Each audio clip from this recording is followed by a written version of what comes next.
இயேசு சிலுவையில் மாண்டார், உனக்காகவும் எனக்காகவும் பாடுகள் பல அனுபவித்தார். உனக்காகவும் எனக்காகவும்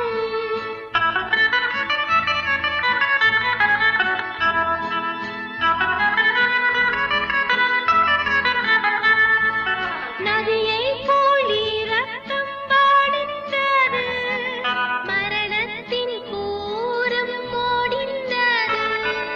நதியை போலி ரத்தம் பாடிந்தது, மரணத்தின் கூரம் ஓடிந்தது.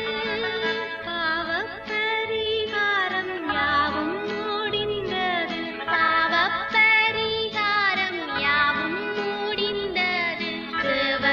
குமாரனின் ரத்தத்தினால் இயேசு சிலுவையில் மாண்டார், உனக்காகவும் எனக்காகவும் பாடுகள் பல அனுபவித்தார்.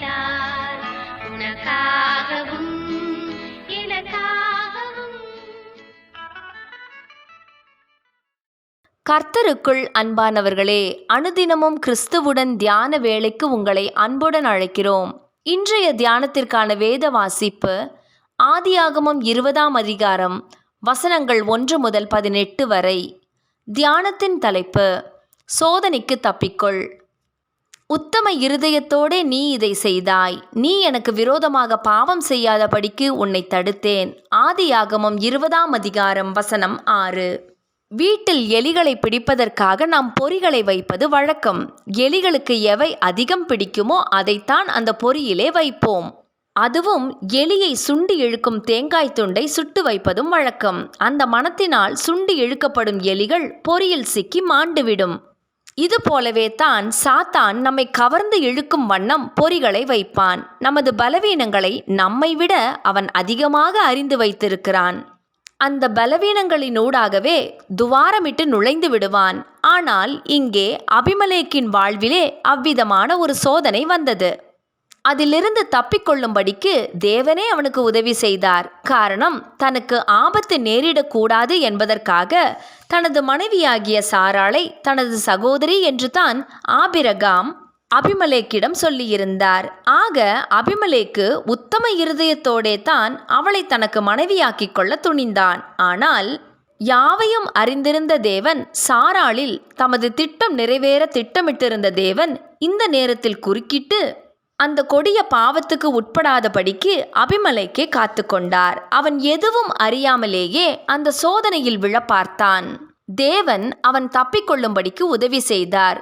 இன்றும் பாவ சோதனைகள் நம் யாவருக்குமே வரும். ஏனெனில் இது விழுந்து போன உலகம். ஆனால் மனுஷருக்கு நேரிடுகிற சோதனையே அல்லாமல் வேறே சோதனை உங்களுக்கு நேரிடவில்லை. தேவன் உண்மையுள்ளவராயிருக்கிறார். சோதனையோடு கூட அதற்கு தப்பிக்கொள்ளும்படியான போக்கையும் உண்டாக்குவார் என்று வேத வாக்கியம் வாக்களிக்கிறது. 1 கொரிந்தியர் 10ஆம் அதிகாரம் வசனம் 13. ஆகவே தேவனது உதவி நமக்கு எப்போதும் உண்டு. ஆனால் அதற்கு ஆண்டவரின் சத்தத்தை கேட்கும்படியான ஆயத்தமான செவிகளோடு கூட நாம் இருக்க வேண்டியது மிக அவசியம். மேலும் நமது இருதயம் உத்தமமாய் இருக்க வேண்டும். தேவ சத்தத்தை கேளாமல் சோதனையில் மாட்டிக்கொண்டால் அதற்கு ஆண்டவர் காரணமல்ல, நாமே அதற்கு முழுக்க முழுக்க காரணராவோம். ஆண்டவர் சோதனையோடு கூட அதற்கு தப்பிக்கொள்ளும்படியான போக்கையும் வைத்திருக்கிறார் என்றே வேதாகமம் கூறுகிறது. ஆகவே அதை அறிந்து கொள்ள நான் அவரோடு என்றும் சரியான உறவில் இருக்க வேண்டும். ஜெபம் செய்வோமா? கர்த்தாவே, பாவம் நிறைந்த உலகில் சோதனைகளில் அகப்பட்டு கொள்ளாதபடி காத்துக்கொள்ளும். அறியாமல் வீழ்ந்த சோதனைகளில் தப்பிக்கொள்ள வழி செய்து உம் வழிகளில் எங்களை நடத்தும். ஆமேன்.